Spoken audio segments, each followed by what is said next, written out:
የምንጣላው ኩነት ላይ አይደለም የምንጣላው ዓላማ ላይ ነው ከታሪክ ጋር ያቆራኘህ ነገር ምንድነው ዓላማችንን ብናስተካክል ታሪክ ፖለቲካ አይሆንብንም ነበር አሁን ታሪክ ፖለቲካው ነው ብን ነው የምንቸገረው ያገሬ ሰው ካሁን ቀደም የበደልኩ አይመስለኝም አንተም እስካሁን አላስቀየምከኝም ጉልበት ያለ በጉልበት አፄ ዮሐንስ ጠዋት ማታ ራስ አሉላ ጠዋት ማታ ይቻል አይቻል እንትን ልጅ ኢያሱ ጠዋት ማታ ባህር ነው የሚሉት አድዋን ለዚህ ዘመን ለቀጣዩ ዘመን እንዴት እናሻግረው አብረን መኖር ብቻ አይደለም አብረን የሞት ነው ከአድዋ በኋላ ያቺ ክፍተቷ ምንድነው ያስተኛችን በምድር ቢመጣ እናውቅበት ነበር በባህር ቢመጣ እናውቅበት ነበር በሰማይ መጣ እንጂ በማናቀው ሀገር ሰው ሞቷል ሰው ሊያድን ሰውን ሲያከብር ወርቤታችን በጣም ቆንጆ ነበረ ሙቅ ደመቅ ብሎ ይዋልና አሁን ደግሞ ቤት ለእንግዳ ሰዓታችን ላይ ደርሰናል ሚኪ ቤት ለእንግዳ ሰዓታችን ላይ ደርሰናል እናንተ ግን ምንም ረመዳን ላይ ያላችሁ አትመስሉ ነቃልና ምጥት እንዳላችሁ ናችሁ አሁን መቼም የካቲት ወር ነው ያለነው የካቲት ደግሞ ትልቁ ምልክትነቷ ታሪካዊ ወር ናት አይደል በጣም ከረጅም ጊዜ ጀምሮ እስከ ቅርብ ጊዜ ታሪካችን እኮ የካቲት በጣም ብዙ ታሪካዊ ክስተቶች የተከሰቱባት ጊዜ ናትና የታሪክ ወር ናት ያው በሚገባ ስለዚህ ቤት ለእንግዳችንን ማንን ነው ዛሬ ጋበዝነው ዛሬ በቤት ለእንግዳችን ዶክተር ደቻሳ አበበ ነው የሚመጣው ዶክተር ደቻሳን እንግዲህ እናውቀዋለን በታሪክ ላይ በተለያዩ አጋጣሚዎች እናውቀዋለን መጽሐፍቶችን ጽፏል የታሪክ መምህርም ተመራማሪም ጭምር ነው ጎበናን እንግዲህ ብዙዎቻችሁ ያነበባችሁት ይመስለኛል ከዛም ደግሞ እዚህ ጋር መናያቸው አፍሪካ ከቀኝ ግዛት ወደ ነጻነት ከኦሮሚያ ሪፐብሊክ እስከ ኩሻዊት ኢትዮጵያ ማለት አሁን ደግሞ መጨረሻ ላይ ይወጣል ዳግማዊ ሚኒሊክና የታሪክ ፖለቲካ የሚል መጽሐፍና እንግዲህ የካቲት ሲመጣ ታሪክ ሲነሳ ዶክተር ደቻሳን ሁሌ አብረን ነው የምናነሳው ዶክተር ደቻሳ ደፋር የታሪክ ጸሐፊያን ከሚባሉት ውስጥ ድፍረቱ ምንድነው አይነኩም የሚባሉ በጣም ሴንሲቲቭ ናቸው የሚባሉ ነገሮችን ደፍሮ የመጻፍ የማየት አይነት አቅም ያለው ሰው ነው አይደል እንደገና ታሪክን በአንድ እይታ ብቻ የተቀመጡ እይታዎችን መልሶ በሌላ አይቶ እንደገና የማየትና እንደገና የመጻፍና እንደገና ወደ ምርምርና ወደ አደባባይ ሙግት የማምጣት ይሄ በጣም መለመድ ያለበትና እንደዚህ ወደ ኋላ ሄዶ የነበሩትን አምጥቶ ለአደባባይ ሙግት የማምጣትና አደባባይ ውይይትን ከማይፈሩቱ የአደባባይ ታሪክ ምሁራን መካከል አንዱ ነው በተለምዶ ሰዎችን ስንጋብዝ አንቱ እንላለን ግን ዶክተር ደቻሳን አንተ ብንል የሚቀል እስቲ አስፈቀደ ነው እኔ ኦሬዲ አንተ ማለት ጀምር እኔም ጀምሬያለሁ እና አንተ ያልነው ለዛ መሆኑን ሰዎች እንዲያውቁ ነው አዩ እስቲ አንችልና እሺ ልቀበል አዩ ተቀበይልን እና እኔ የካቲት ነገር ግርም ነው የሚለኝ በቃ ዶክተር መጥቷል ጤና ይስጥልኝ ቤት ለምሳሌ ቦሳሰር ሰላም ነው ዶክተር እንዴት ነህ ሰላም እሺ አመሰግናለሁ እናመሰግናለን እንኳን ደህና መጣህ እንኳን ደህና ቆያችሁ እንደ ሳናስፈቅድ ምናምን መቼም አንቷን እንባባልን በሚል አንተ ብለን ወሬ ጀመርንና አስተማሪዎች ብዙ ጊዜ ጋሽ አንተ ነው የሚባሉትና ተማሪዎቻችንም እንደዛ ነው የሚሉን እኔም በዛ ምቾት ይሰማኛል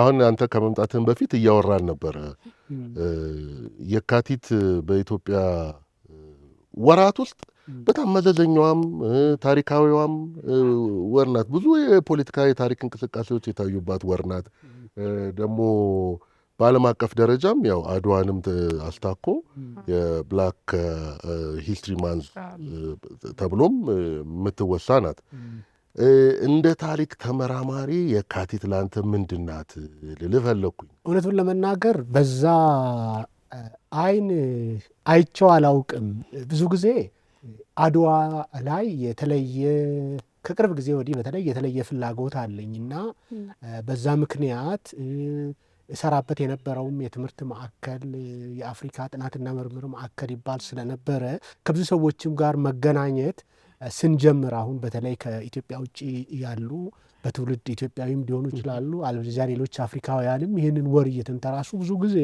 ወደ ቢሮአችንም ይመላለሳሉ። ለዚህ ለአፍሪካ ህብረት ስብሰባዎችም ከዚህ ጋር በተያያዘ አድዋንም ስናነሳ ከቅርብ ጊዜ ወዲህ ነው በደንብ ኖቲስ ያደረግኩት እንጂ በፊት ይህን ያህል እንትን አይደለም። እንግዲህ አድዋ ላይ በጣም ስለምንጠላጠል ያው መልሶ የካቲትን ያመጣል። ከቅርብ ጊዜ ወዲህ ደግሞ በእነዚህ በጽሁፎቹ ምክንያት ቃሉን ባልደፍርም አደባባይ ብቅ ብቅ ማለት ሲጀምር የካቲት በመጣ ቁጥር በጣም ባተሌ ይሆናለሁ። ከግራ ከቀኝ የማወራበት ጉዳይ ይበዛልና ስለዚህ ብዙ ነገሮችን የምናስታውስበት ብዙ ነገሮችን የምንዘክርበት ምናልባትም መዘከር ብቻ ሳይሆን ነጋችንንም የምናማትርበት ወር መስሎ ነው የሚሰማኝ። በተለይ የወል ትውስታን በሚመለከት ብዙ ነገር ልንልበት የምንችል ወር ይመስለኛል። ታሪክን ስናነሳ ከምናነሳቸው ምሁራን መካከል አንዱ አንተ ነህና በትምህርትም በምርምር ስራዎችም ታሪክ ላይ ታተኩራለህ ብዙዎቹ ሁሉም ሰው በሚያውቀው ደረጃና ምንድነው እንደዚህ ከታሪክ ጋር ያቆራኘህ ነገር ምንድነው እያልን ነበር። ምንድነው ምክንያት? እኛ አፍሪካውያን ብዙ ጊዜ ኢትዮጵያውያንንም ጨምሮ ማለት ነው ከአያቶቻችን ጋር የተለየ እንትን ይኖረናል። ለምሳሌ እንበል በአፍሪካ ማህበረሰብ ውስጥ ወንዶች ቀድሞ የመሄድ የተፈጥሮ እንትን አለ፣ ቀድሞ የመሞት እና አዛውንት እናቶች፣ አያቶች፣ ሴቶቹ ወደ ኋላ ይቀራሉ። ወደ ኋላ ሲቀሩ አጫዋቻቸው የልጅ ልጅ ነው። ብዙ ጊዜያቸውን ከልጅ ልጆቻቸው ጋር ነው ስቶሪ ይናገራሉ እና ብዙ ለምሳሌ የአፍሪካን ራይተርስ ሾርት ስቶሪ ብታነቡ ብዙዎቹ ሴት አያቶቻቸውን ነው እንትን የሚያደርጉት። እኔ ብዙ ጊዜን ያሳለፍኩት ለእናቴ መጀመሪያ ልጅ ነኝ፣ ለአባቴም ለእናቴም ማለት ነው ከግንኙነት አንጻር። ስለዚህ ከሴቷ አያቴ ከአባቴ እናት ጋር ነው ብዙ ጊዜን ያሳለፍኩት የመጀመሪያ ልጅም ስለሆንኩና ዘፈኑ ምኑ ስቶሪ በቃ እንደ ጓደኛቸው ነው ሲያወሩኝ የሚውሉትና ብዙ ጊዜ መጨረሻውን የምናፍቀው አይነት ስቶሪ ነው የሚያወሩትና ከታሪክ ጋር በደመነፍስ የተለየ ቁርኝት ይዤ ያደግኩ ይመስለኛል። በአንዳንድ ጽሁፎች የሚነሳው ይሄ አሁን ለምሳሌ የኔ ራስ ጎበና ከሴቷ አያቴ የተወሰደ እንትን ነው የመጀመሪያ ዘፈኖቹ ምኖቹ እሳቸው ሲያወሩት የነበረው።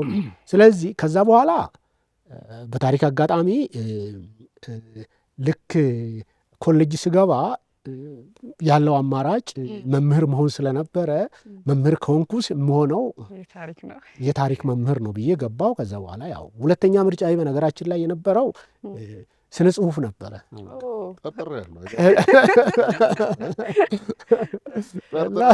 እኔም ይኸውልህ ከአያቴ ጋር ስላደኩኝ ያችሁን ስታወራልኝ የነበረችውን ተረት ልኑር ብዬ ነው ቲያትር ስነ ጽሁፍ ምናምን ውስጥ የገባሁት።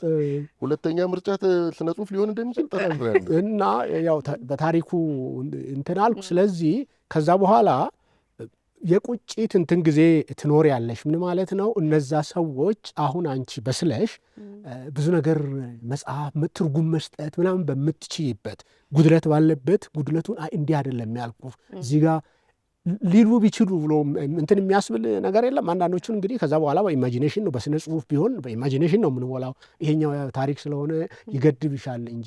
ስለዚህ እኔ ከሞላ ጎደል ከአያቴ የወሰድኩት ሊሆን ይችላል ብዬ እንደዛ አሁን እንደዛ አይነት ስሜት ይሰማኝ ጀምሯል። ልክ ነው። ግን አይገርም? አራታችንም ያውነን አራታችንም ያንተ ስሜት ውስጥ ያለ የአያት ተጽዕኖ ወይም የአያት ፍቅር የሰራን ሰዎች ነን እና ጥሩ ነው። የካቲትም የአያቶቻችን ድል ወር ስለሆነ ደስ ይላል።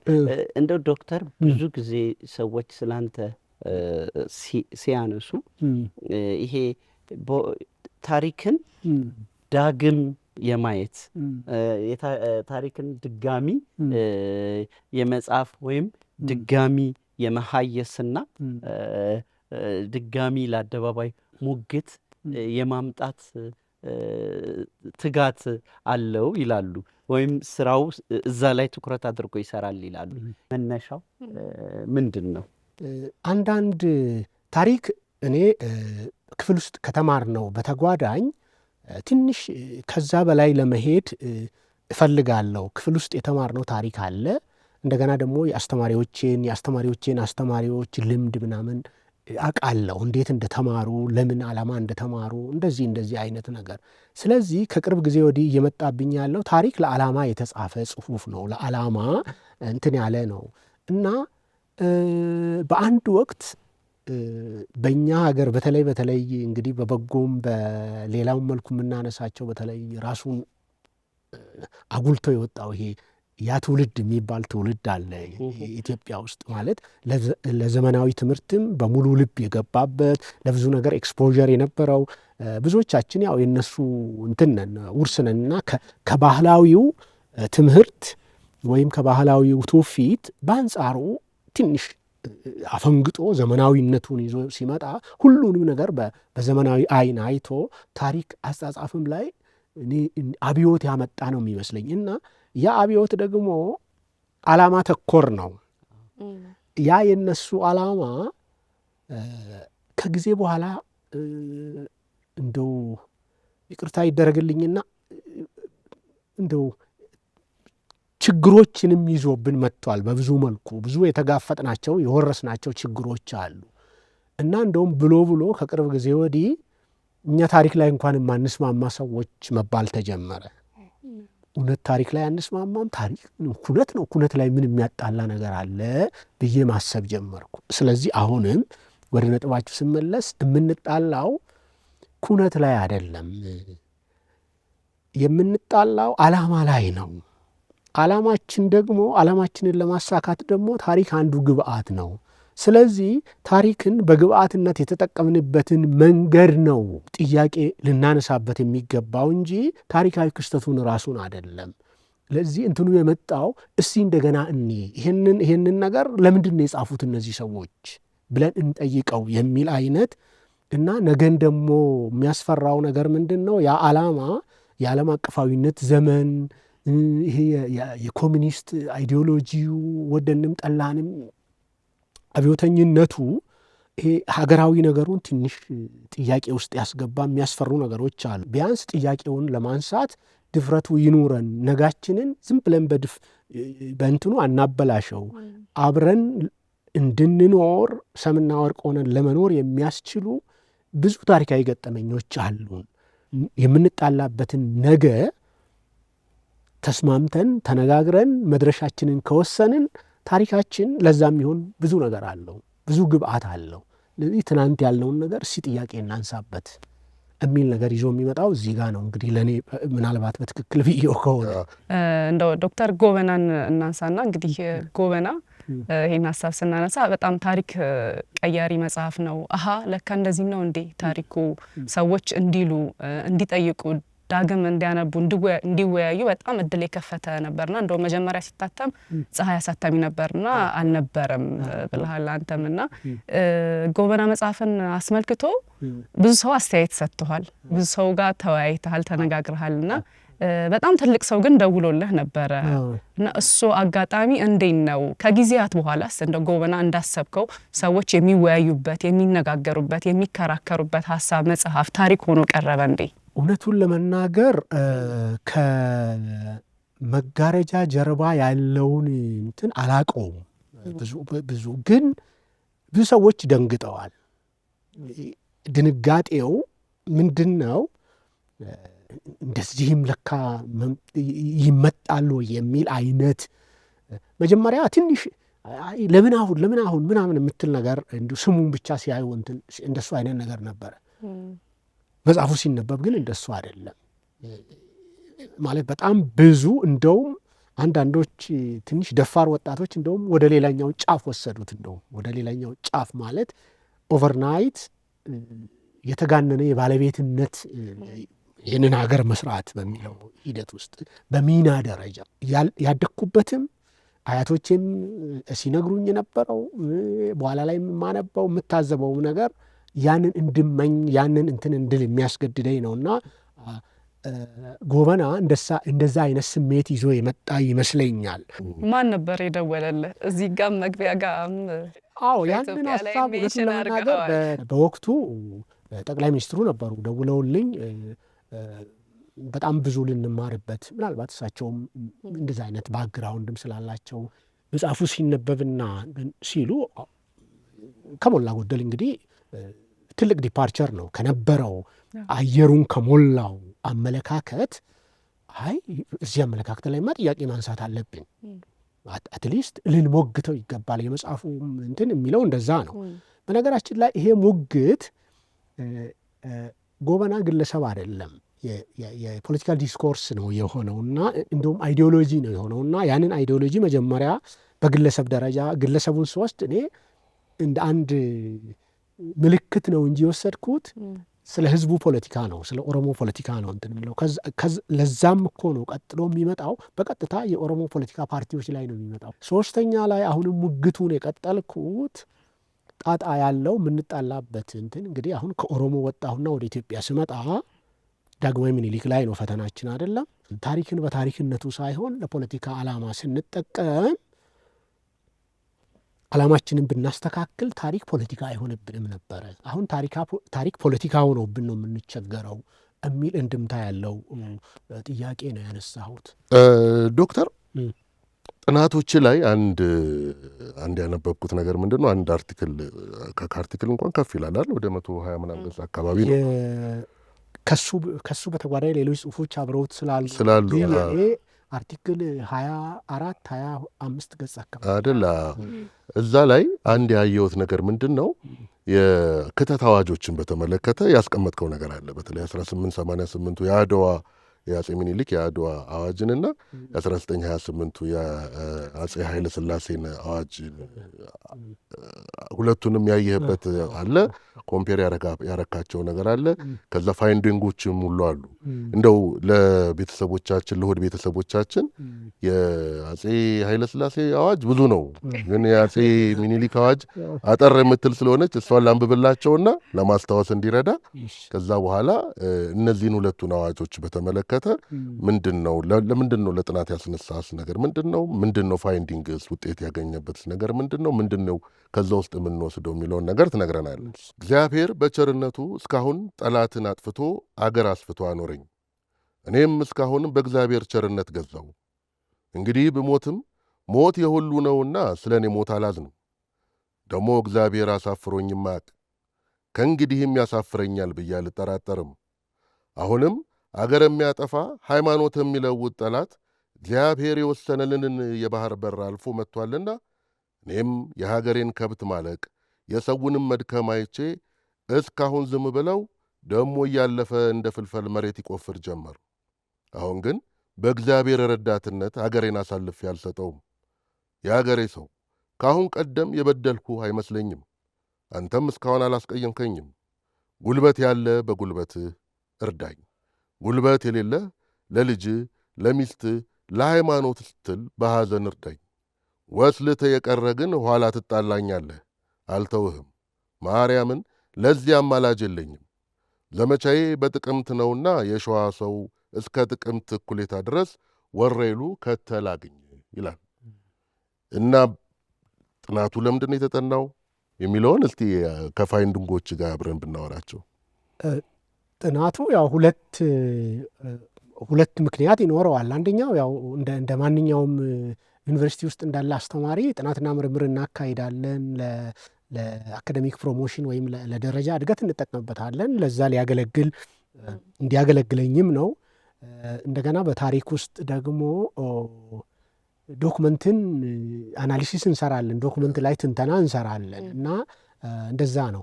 ከዛ በዘለለ ግን በሰፊው አውድ ውስጥ ልናይ አስፈላጊ ሆኖ ከተገኘ ማንኛውንም ታሪካዊ ክስተት በራሱ ጊዜ ውስጥ እንዴት ማየት ይቻላል የሚል ነገር ለማሳየት ነው። ሁለቱም የኢትዮጵያ ነገስታት ናቸው። ሁለቱም የገጠማቸው ጠላት አንድ አይነት ነው። የሚለዩት በጊዜ ነው አውዱን የሚለየው። ስለዚህ እነዚህ ሁለት ሰዎች ለተመሳሳይ ዓላማ ሲነሱ ዘመናቸውንና ያሉበትን ነባራዊ ሁኔታ እንዴት ነው የተረዱት ከዛ እንግዲህ ውጤቱ እዛ ላይም እንደተጻፈው የአፄ ምኒልክ ከሁኔታዎች ጋር በጣም የተናበበ የሚመስል ነገር አለው እና በዛ ምክንያትም ስኬታማ የሆኑ ይመስለኛል ብዬ ነው እንትን ያልኩት። ሳይዙ ራሱ ወይም መጠኑ አንቀጽ በቃ ሀፍ ፔጅ አይነት ናት፣ ግን ምንም የጎደለው ነገር እንደሌለ እዛ ውስጥ እያንዳንዷን ፕሮሰስ እንትን ብዬ ትንተና ሰጥቻለሁ። ያንኑ ዓላማ ለማስተላለፍ አፄ ኃይለ ሥላሴ ወደ ዘመናዊው ዓለም ስለመጡ ከዘመናዊ ዓለም ጋር ስለተገናኙ ብዙ ምንድን ነው የሚባለው የኮሚኒኬሽን እንትኖችም ስላሉ ፕሮፓጋንዳ ጨምረውበት 3 ገጽ አድርሰውታል። ለዛው ለተመሳሳይ ዓላማ ሀገር ኢትዮጵያ ባንዲራ እንደዚህ ሆና የሚሉ ነገሮች አሉ። በዚህኛው ባንዲራ የሚባል ነገር የለም። ሀገሬ ኢትዮጵያ የሚልም ነገር እኮ የለም። በነገራችን ላይ የሀገሬ ሰው ምትል አንድ ፍሬዝ ብቻ ናት ያለ። ለህዝቡ ልብ የቀረበ ነገር ምንድን ነው? ህዝቡን ጦርነትን እንዲጋፈጥ የሚያደርግ ነገር ምንድን ነው ብለህ ታስባለህ። ከዛ አንዱ ስስ ነው ዘመኑ፣ ለሃይማኖቱ ሟች ነው ሰው የዛ ዘመን ሰው። ስለዚህ ሃይማኖቱን ታነሳለታለህ። ሌላኛው ምናልባት ሚስት ነው ወይም ትዳር ነው። በትዳሩ ቅርብ ነው ፍላጎታቸው። ስለዚህ በትዳር የሚመጣብህ አለ። ምናልባት ቀጥሎ እንግዲህ ሀገሬ ብለው የሚሉትን ነገር ርስት አብሮ ሊያዝ ይችላል። ማን ነው መዝመት ያለበት የሚለውንም በ2-3 ቃል እንትን ብለውታል አይደለም። ጉልበት ያለህ ትዘምታለህ፣ በጉልበት መቅረት። ጉልበት የሌለ የመጨረሻው አቅም ጸሎት ማድረግ ነው እና በዘመኑ ቋንቋ በሐዘንህ እርዳኝ። ከነዚህ ውጪ የሆንክ ዲቪያንት አይጠፋም በየማህበረሰቡ አይደለም። ዲቪያንት የሆነ የሶሳይቲው አባላት ይኖራሉ። እናንተ ብትቀሩ ለዚህ እንትን የለኝም፣ አማላጅ እንኳን አልቀበልም፣ ትጣላኛለህ ማለት እቀጣሃለሁ ነው እኮ፣ ምንም እንትን የለውም። እና እንትኔን እንኳን በልመና እንኳን እንዳላፈርስ ብለው ቀድመው ምለዋል፣ ማርያምን ብለው ምለዋል። ስለዚህ አለቀ ማለት ነው። ይሄ በጣም ውጤታማ ነው። የአፄ ኃይለ ሥላሴ ትንሽ ኮንቴክስት እንትን ያሉት የአፄ ምኒልክ ያህል አኩራፊዎቹን መቀነስ የቻሉ አይመስለኝም። ለዛ ነው ፕሮፓጋንዳው የሚበዛው። እና አዋጁ እዛ ላይ ብቻ አይደለም የሚያበቃው፣ ሌላ 2ኛ 3ኛ አዋጅ ሁሉ ያመጣሉ። የጎጃም ሰው ሆይ የምና ሰው ሆይ ለምን አስፈለገ? ያኛው ግን የመጀመሪያው እኮ የሸዋ ሰው ሲሉ ከሸዋ በስተደቡብ ያሉት ከተው መጀመሪያ ሸዋ ስለሚገቡ ነው። እሳቸው ማዕከል ስለሆኑ ከሐረር 15,000 በዛ ዘመን ብዙ ነው። 15,000 በዛሬ ዘመን 15,000 ሰው አስከትለው መጥተዋል። ራስ መኮንን፣ ሌሎቹም እንደዚሁ ከየአካባቢ። ስለዚህ ይሄ ሰው ነው ወደ ወራይሉ የሚሻገረው እና የቃላት ውሰትም ያለ እሱን ደግሞ ምንድን ነው የት ጋ መሰለሽ ያመጣሁት፣ ታሪክን ለዓላማ ስንጠቀም ለምሳሌ ይቺኑ የአፄ ምኒልክ አዋጅ በየጊዜው ኮት ሲደረግ ወደ ዘመናዊ አማርኛ የመምጣት ኦሪጂናሏን አሁን ቅድም ሚኪ ስታነብ የነበረውን ራሱ ዘመናዊ አማርኛ ነው ያነበበው አንተ። የእሳቸው ዘመን አማርኛ አይደለም። ለምሳሌ እኔ የሚሉትን እኛ እየተባለ ነው በኋላ ላይ ኮት ማለት። አሁን ምን ማለት ነው? ኢትዮጵያዊነት ለማላበስ ሲባል ያኔ ንጉሠ ነገሥቱ እኔ አሉ ማለት ሀገር እንደማለት ነው። በቃ ምንም ለውጥ የለውም። እንዲህ በእኔነት በአንተታ አይነት በሚመስል መልኩ ነው አዋጁን የሚናገሩት። በኋላ ላይ ኮት ያደረጓቸው ሰዎች ግን አዋጁን ወዴት ይቀይሩታል? ወደ እኛ። ዶክተር እንደው እዚሁ ከአዋጁ መንፈስ ሳንርቅ ያው እኔ በጣም የምወደው አዋጅና በዓለማችን እንደው ጥናት ባይኖርም አጭሩ አዋጅ ግን የሚገርም ለውጥ ያመጣ አዋጅ ነው ቢባል ለግጥም የቀረበ አዋጅ ነው ይሄ። በጣም ጥር ምጥን ያለ እዛ ላይ መሀሉ ላይ አንድ አባባል፣ አንድ ትልቅ መልእክት አለ። ሀገርን ሃይማኖትንና ፈጣሪ ወስኖ የሰጠንን የባህር በር ማለት አሁን ዘመን ላይ ይህንን ብናስበው እያንዳንዳቸው ብዙ መጽሐፍ አንዱ ቃል አንዱ ቃል አይደል? ብዙ ቲያትር፣ ብዙ ፊልም፣ ብዙ ስነ ግጥም፣ ብዙ ሙዚቃ ሊወጣቸው የሚችል ነውና እንደው በአንተ እይታ ይህንን እንዴት ተገለጠልህ ወይ እንዴት ታብራራዋለህ? እውነቱን ለመናገር በእነሱ አእምሮ ውስጥ የኢትዮጵያ ድንበራቸው ለእነሱ የኢትዮጵያ ድንበር ባህር ነው። ሁሌም አእምሯቸው ውስጥ ያ እንትን አለ። አፄ ኃይለ ሥላሴ ታዲያ ያንን ሁሉ መከራ የሚያዩት ለምንድን ነው? በሁለተኛው ዙር ለማስመለስ ካነሳኸው አይቀር ባህር የመጨረሻው ያ አካባቢ እስከ ወዲያኛው በቃ እንትን የሚሉ በብዙ ውሎችም ውስጥ ተጠቅሶ ታገኛለህ። አሁን ብዙ ጊዜ እንደ መዘዝ የሚነሳው የወጫሌ ውል በወጫሌ ውል ዳግማዊ ምኒልክ እንዲያደረጉ ምናምን የሚወቀሱበትም ምናምን ነገር አለ አደለ? እሱን ነገር ፉርሽ መሆኑን በትክክል ማፍረሳቸውንና ያን ስሜት እንትን አለማለታቸውን አድዋ ሲደመደም አድዋ በድል ተደምድሞ ግን የተወሰነ መሬት ወደዛ ሲቀር የአዲስ አበባ ውል የሚባል አለ።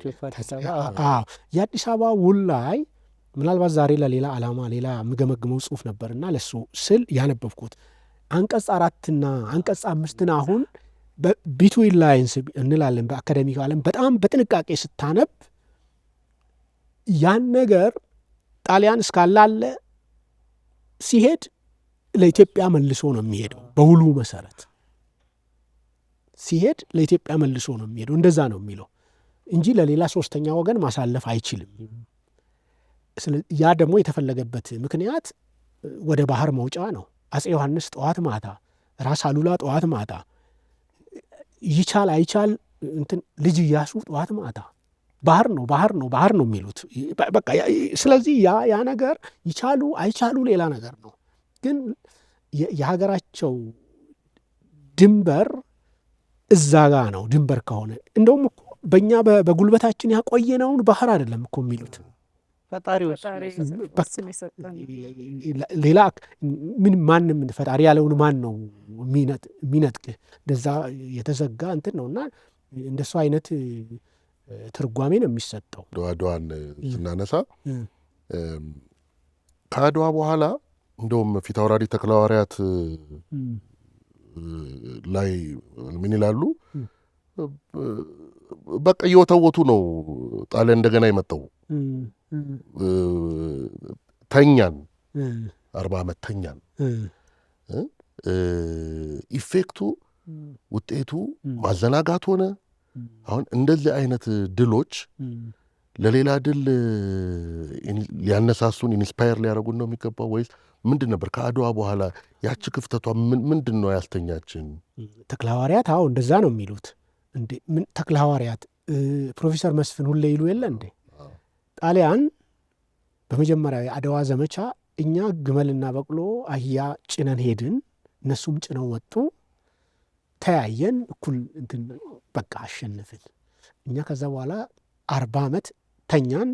እነሱ ሁለተኛ ሲመጡ መጀመሪያ የጫነውን አህያ ጭነን ሄድን፣ እነሱ ግን በአየር መጡ። አይደለም ለዚህ አይደለም የሚባለው በምንድን ነው? በምድር ቢመጣ እናውቅበት ነበረ፣ በባህር ቢመጣ እናውቅበት ነበረ፣ በሰማይ መጣ እንጂ በማናውቀው ሀገር ያሉት። ድህረ አድዋ ኢትዮጵያ ሰላማዊ ቢሆንም አፄ ምኒልክ ስርዓት ለማደራጀት ዘመናዊነትን ኢንትሮዲውስ ለማድረግ ብዙ የጣሩ ቢሆንም አድዋ አገልግሎት ላይ ሊውል አገር ሊገነባ የሚችለውን ያክል አስተዋጽኦ አለማድረጉን በብዙ መልኩ አልተጠቀምንበትም የሚለውን ለማስመር እችላለሁ።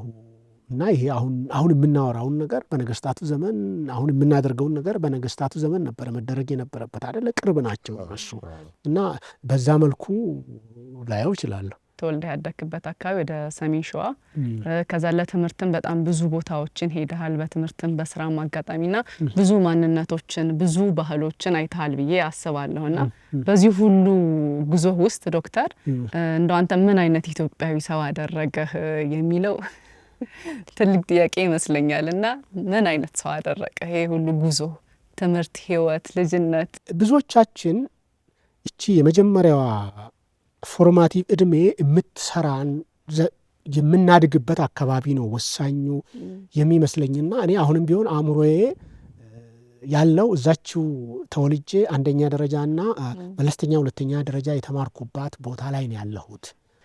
ሰሜን ሸዋ ደነባ የሚባል አካባቢ እኔ መጀመሪያው ቀን ወረዳ ከተማ ነው ትምህርት ቤት የተወሰድኩት። ወረዳ ከተማ አሁን እንዳለው በየቀበሌ ገበሬ ማህበሩ እንትን የለውም። 1-2 ዓመት የእግር መንገድ አይችልም ተብሎ ቆይተውኝ ከዛ ወረዳ ከተማ ሲሄድ እኔ አንዲት የአማርኛ ቃል አልችልም። ሰፈራችን ኦሮምኛ ነው የሚወራው። እዛ ወንዝ ተሻግረሽ እኮ ሙሉ በሙሉ አማርኛ ነው የሚያወሩት። እኛ ግን ያው እንትን ስለማን ትምህርት ቤት የሄድኩ ቀን ነው አማርኛ እንትን ማለት የጀመርኩት። ግን አማርኛው እንዴት እንደለመድኩ አሁን አላስታውስም። ማለት የዘመድ ልጆች ፍጹም አማርኛ ተናጋሪ የዘመድ ልጆች አሉ። ዝም ብለን በምልክት አብረን ነው የምንፈሰው እና በዛ ሁኔታ ውስጥ እዛው ነው ያደግኩትና ብዙዎቹ ከፍ ያሉት ከተወሰነ 10 ቤት ስትገቢ ባይሊንጓል ትሆኛለሽ። ባጭሩ ሰሜን ሸዋ እንትን ያለኝ ይመስለኛል፣ እስከ ወዲያኛው ያበጀኝ ይመስለኛል። በቃ ከዛ እንትን ውስጥ መውጣት አልቻልኩም። ቀለም የሚሉት አይነት ተማሪ ነበርኩ ይመስለኛል እኛ ባልሆነ። ስለዚህ ልትውጥ ለመሆን እየሞከርክ ነው እንጂ እና እዛ በአድናቆት ውስጥ ያደገ ምስኪን ተማሪ የለም። ሁሉም የሚያደንቀው እንትን አስተማሪዎች እንትን የሚሉሽ እና መጽሐፎቼ ላይም በብዛት እንትን ያልኩት የአንደኛ ደረጃ አስተማሪዎቼ ያንን እንትን በደንብ አድርገው ሰርተውኛል። ለትምህርት ቤት በብዙ ነገር ባይተዋር ነበርኩ። በ3 ነገር ቢያንስ አንዱ የገጠር ልጅ ነኝ። የገጠር ልጅ ሆኖ ከተማ መማር ራሱን የቻለ እንትን አለው። 2 ቋንቋ ይቸግረኛል። አማርኛ ከጊዜ በኋላ በእዛው የለመድኩ።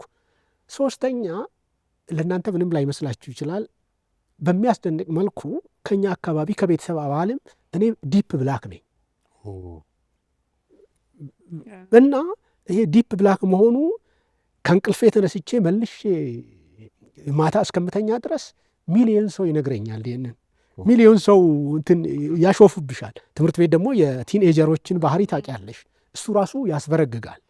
ያን ሁሉ የተቋቋሜ እንትን ያልኩት የቀጠልኩት በአስተማሪዎች ብርታት ነው፣ በአንደኛ ደረጃ አስተማሪዎች ብርታት ነው እና እነሱ ናቸው የሰሩኝ ማለት ይቻላል። እና ከትምህርት ጋር ተቆራኝቼ እንድቀጥል ምክንያት የሆኑኝ ከወላጆቼ በተጓዳኝ እነሱ ናቸው እና በእንደዛ አይነት ነባራዊ ሁኔታ ውስጥ ስላደግኩ ጥቁርነቴን ስለዚህ የረሳሁት የተወለድኩበትን አካባቢ ለቅቄ ከወጣው በኋላ ነው።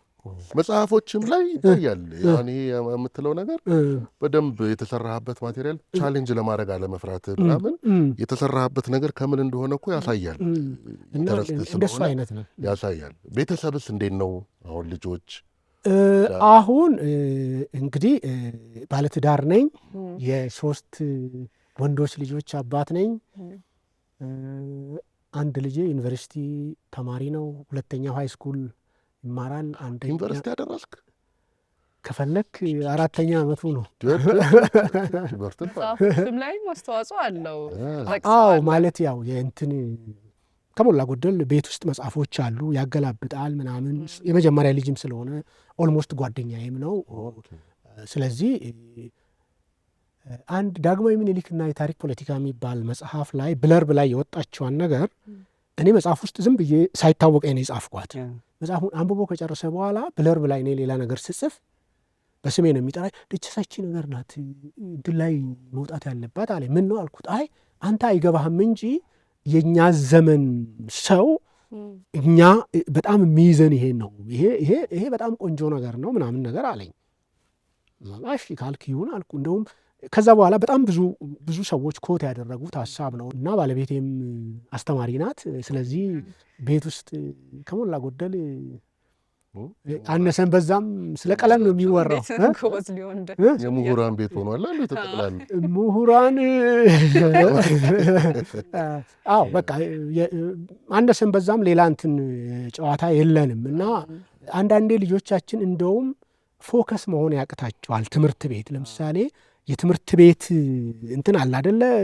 አስተማሪ ያስተማረውን ኖት አጥንቶ ፈተና ተፈትኖ ጥሩ ማርክ ማምጣት ምናምን አለ አደለም? እንደዚህ አይነት ችግር ይገጥማቸዋል። በጣም ብዙ ነገር ይሰማሉ፣ ይምታታባቸዋል ከግራ ከቀኝ። አሁን ከሞላ ጎደል ይሄ ጀነራል ነገር ላይ እንጠንክር ይላሉ። አድዋን ለዚህ ዘመን ለቀጣዩ ዘመን እንዴት እናሻግረው፣ በምን መንገድ ይሻገር የሚል ማጠቃለያ ሀሳብ እናንሳ። እጣ ፈንታችን እንዳይለያይ ሆኖ የተገመደበት እንትን ነው አደለም። አብረን መኖር ብቻ አደለም፣ አብረን የሞት ነው። የብዙ ሰው ዛሬ የምንመላለሰው ይቅርና ያለፉት እንኳን የተዋሃዱበት ቦታ ነው። አድዋ በጣም በተጋነነ መልኩ የመስዋዕትነት ድል ነው። ሌላ እንትን ላይ ምናልባት በሌላ አውድ ላይ የሚነሳ ነገር ቢሆንም ላንሳው፣ ከግማሽ ሚሊዮን ህዝብ በላይ ያለቀበት 1 ሚሊዮን የሚጠጋ ህዝብ የቆሰለበት፣ መቁሰል ብቻ አይደለም በቁስሉ ማቆ የሞተበት፣ አካል ጉዳተኛ የሆነበት ጦርነት ነው። በዛ ያ ሁሉ ህዝብ ከሞላ ጎደል ተመሳሳይ አፈር ውስጥ ነው የገባው። ከነበረን ምናልባት 20 ሚሊዮን እንኳን ከማይሞላ ህዝብ ውስጥ ስንቱ አልቆ እንትን ያለን እና እንዲህ አብረን መከራ የተሻገርን ሰዎች ብዙ መከራ ያቆራኝን በጎ ነገሩ ብቻ አይደለም እኮ እኛ ያቆራኝን እና አድዋ ለዛ ትልቁ እንትን ነው። በሌላ አገላለጽ በሌላም እንትን ብያለሁ። ብዙዎቻችን ብንንጠላጠልበት እንደ ትልቅ ምሰሶ ወስደሽ እንደ ትልቅ ዋርካ ወስደሽ ሁላችንም ብንጠላጠልበት ይዞን የማይደረመስ በጣም ጠንካራ ምሰሶ ነው እና እዛ ላይ የራሱን ጠጠር ያልጣለበት አስተዋጽኦ የሌለው ኢትዮጵያዊ የለም። ራስሽን ከዛ ማግለል አትችይም ወይ ቢያንስ በጸሎት አስተዋጽኦ አድርገሻል። ልክ ንጉሠ ነገሥቱ እንዳሉት ቢያንስ በጸሎት እዛ የሄዱት ዘመዶችሽ ድል አድርገው እንዲመለሱ። ስለዚህ ይህንን ስሜት ነው ማሻገር ያለብን። አንዱ ይሄ ነው። ሌላኛው የድል አድራጊነት ስሜት፣ የአብሮነት ስሜት፣ የእንችላለን ስሜት፣ የብዙ የነበረን ነገር ሙሉ በሙሉ መቀየር የሚያስችል ስሜት የሚሉ ነገሮች ሁሉ አሉ እና በዚህ መልኩ ብናሻግረው ብዬ ነው ምለው። አድዋ ተብሎ ያለ መከራ ያሉ እኮ እነ ማሜ ራሱ ለማመድ ጉዞ አድዋ ብለው በእግር የጀመረው እሱ ነው። አድዋ ድረስ በእግር መሄድና እንዴት ከባድ መስዋዕትነት እንደተከፈለ እንደተባለው እንዳልከው ከዛ ውስጥ ጠጠር አልወረወርኩ ማለትም አችልም። የራሴ ብቻ ነው የሚልም የለም። ይሄ የጋራችን የሚያጋምደን ነው። ዛሬ በጣም ትክክለኛ እንግዳ ነው ቤት ለእንግዳችን የመጣው። ቆንጆ ጊዜ ነበር ዶክተር። አመሰግናለሁ። በጣም ነው የምናመሰግነው። መልካም በዓል፣ መልካም የድል ወር፣ መልካም ጊዜ። ለልጆቹ የከበረ ሰላምታ ለጎረምሶቹ። ቀን ደግሞ ስትመጣ ነፍጠጣል። መልካም ጊዜ። አመሰግናለሁ።